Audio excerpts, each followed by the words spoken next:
Este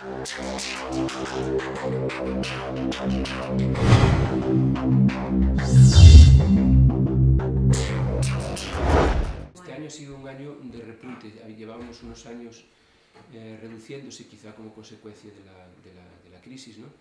La visita, el turismo a la isla estaba estancada desde hace unos años y esto se refleja en las estadísticas que nosotros tenemos.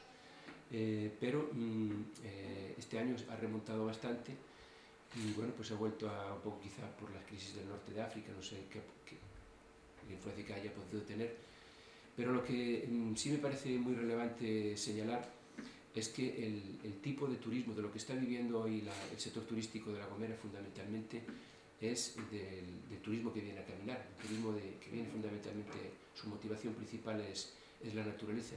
Y esto enlaza perfectamente con esta idea de promover productos turísticos que, digamos, magnifiquen, potencien el valor que tiene la isla de La Gomera.